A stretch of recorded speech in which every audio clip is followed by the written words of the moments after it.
Half naked in a garnet-studded kerchief, the Rebbe's granddaughter Dushka sat in the middle of the room, surrounded by women and chassidim holding one another by the hand. Heads back, eyes closed. Had their feet not been shuffling, you'd have thought the intensity of their devotion had plunged them into a trance. A squat man was standing in a corner, beating his head against the wall, smearing himself with the blood that flowed from his forehead and nose, and crying out in a voice full of weeping, "Father, Father, oi, Father!" Two young women were holding each other by the hand and spinning faster and faster, their dresses billowing out like open umbrellas. They threw themselves into each other's arms, sank down, and lay on the floor, exhausted. This doesn't sound anything like Hebrew school, does it? It doesn't sound anything like the Jewish Eastern Europe that you hear about in all those histories and sentimental memoirs of Jewish Eastern Europe. But this is Jewish Eastern Europe, as described by one of the greatest of all Eastern European Jewish writers, Joseph Opatoshu, who wrote, of course, in Yiddish. What I want to do is take the book that this excerpt comes from, and I should point out that the Rebbe's granddaughter here is a historical personage.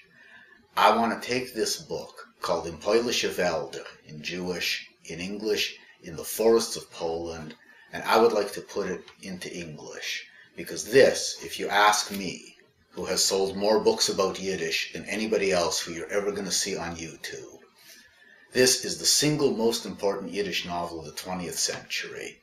It was very badly translated into English in the 1930s in an edition that's long since unavailable, and really needs to be done now, while there are still people like me. I'm not the only guy to do it. I seem to be the only guy who wants to do it.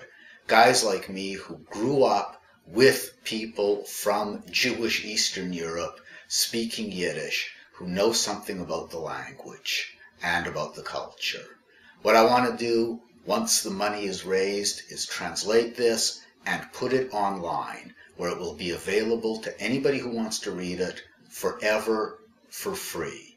After the website has been up for a year, it will be published in general release in a PDF or ebook form. PDFs and ebooks will be available to contributors a year earlier than you'll be able to get them otherwise. So, if you care about literature, because this is also a model that could work for anybody doing translations from any other language and allow them to circumvent the crumbling academic press system. If you care about literature, if you care about Judaism, if you care about Yiddish, if you care about any of that kind of stuff, if you care about how the past gets transmitted into the future, please consider this project.